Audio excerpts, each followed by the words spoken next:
Amém. Esse texto aqui, né, Gálatas 1:8.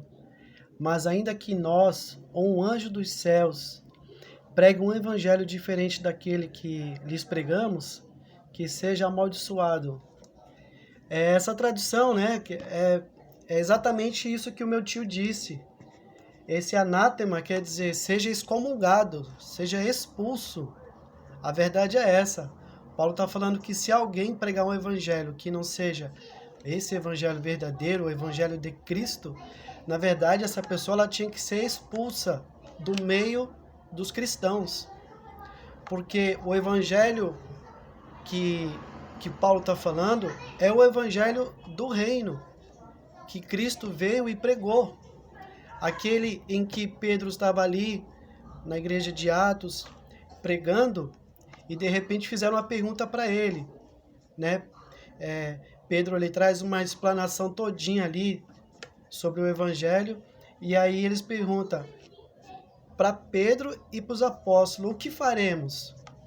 Aí ele responde, arrependam-se, né? Arrependei-vos e sejam batizados para que recebam o dom do Espírito Santo. Então, o evangelho que nós chamamos o verdadeiro evangelho é o evangelho que nos leva ao arrependimento para que sejamos salvos pela obra de Cristo. Tudo que for diferente disso não é o evangelho verdadeiro. A gente sabe que muitas coisas têm surgido nesses dias, né? O evangelho do triunfalismo, o evangelho da prosperidade, o evangelho da meritocracia, ou seja, você tem que merecer. Não, nenhum de nós merece, né? A salvação, ela é simplesmente, unicamente pela graça. E aí as pessoas ficam inventando um evangelho que não é o verdadeiro evangelho. E Paulo ele faz ele até chama a atenção e fala assim, até mesmo se um anjo vindo dos céus pregar, ou seja, porque as pessoas têm o anjo como uma autoridade, né? Não, mas a autoridade maior é o Senhor Jesus. Ele trouxe o verdadeiro evangelho para nós. E aí ele passou isso para Paulo e Paulo passou para os cristãos. E ele disse, até se eu mesmo pregar um evangelho que não é o evangelho verdadeiro, o evangelho que Cristo trouxe, até eu mesmo, né, ele está falando, se nós, incluindo ele ou os anjos, sejam amaldiçoados.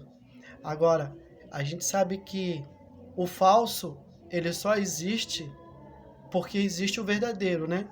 A gente sabe que se alguém me trouxer uma nota de R$ 300, eu sei que é falsa. Por quê? Porque a nota de R$ 300 ela não existe. Mas se alguém me trouxer uma nota de 50 falsa, pode ser que eu seja enganado, porque existe a nota de 50 verdadeira. Então é aí onde as pessoas se perdem. Por não conhecer o verdadeiro, acaba caindo no falso. E tem muita coisa falsa por aí, dentro, né, do cristianismo, acabando que enganando, né, as pessoas de boa fé.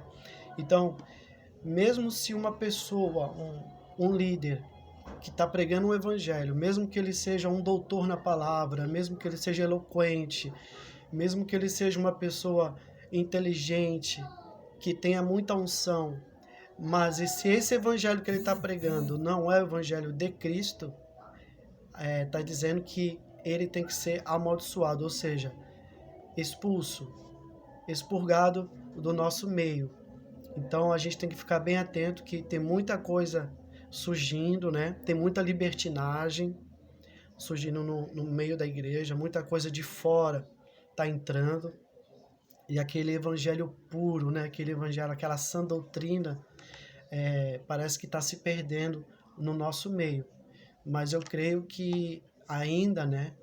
Ainda existe pessoas sinceras, ainda existe pessoas que têm o temor de Deus, que está pregando esse evangelho que Cristo trouxe, né? Então é bom a gente estar sempre bem fundamentado nas Escrituras para não cair nesse engano, para não cair nesse erro que está por aí, né? A gente fala um pouco sobre religião, né? Algumas religiões que já existem, mas a gente pouquinho de fundamento a gente já sabe que elas estão erradas, mas o problema é quando algo está dentro do nosso meio, né? Algo está dentro do nosso meio. Pessoas mercadejando a palavra, né? Pessoas fazendo comércio da palavra, pessoas trazendo doutrinas erradas, né? É, quer ver como é que surge uma doutrina errada? Por exemplo, né? A gente já falou sobre isso. Se vamos supor que o meu tio, alguém liga para ele e fala assim: Pastor Genesi, eu tô com uma dificuldade aqui em casa, o senhor pode orar por mim? Aí ele fala: olha, o meu desejo era ir na sua casa, mas eu não tô podendo. Mas ó, faz o seguinte, eu tô tendo uma direção aqui do Espírito Santo. Coloca um copo d'água aí. Eu vou orar e você vai tomar essa água. Aí ele ora e a pessoa toma água e pela fé ela é curada. Então foi um momento que ele teve uma inspiração de Deus. Agora isso não pode virar uma doutrina. Ele não pode levar isso para a igreja e dizer: gente, agora a doutrina aqui vai ser essa.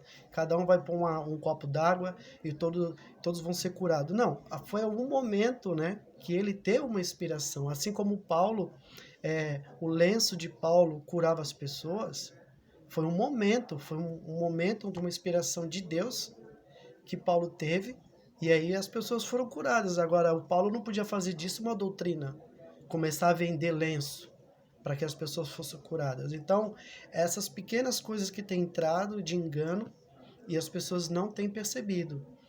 E voltando aos anjos, 1 Pedro 1,12 diz que aos anjos, né, eles anelam para escutar o evangelho, eles anelam até pregar o evangelho, mas a Bíblia fala que esse privilégio foi dado a nós, os homens, pregar o evangelho, não aos anjos, embora eles desejassem pregar o evangelho. Por isso que Paulo, ele é bem categórico, ele fala até mesmo se um anjo vier, porque Paulo sabia que aos anjos não foi dado esse poder, né, de pregar o evangelho, somente a nós, homens, salvos e remidos pelo sangue de Cristo, né?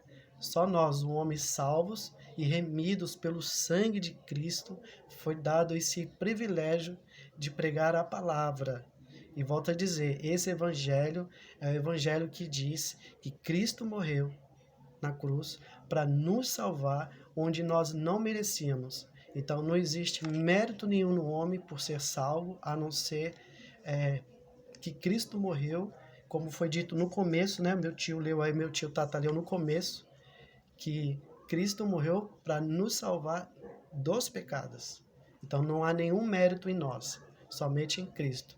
E todo o evangelho que te fala que você é merecedor, você é um vencedor, sabe esse evangelho triunfalista? Não, você merece, você é um filho de Deus. Nós não merecemos, na verdade, nada, né?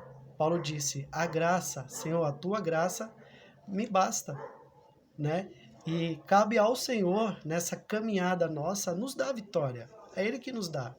Nós não somos merecedores, nós recebemos tudo pela graça. Amém?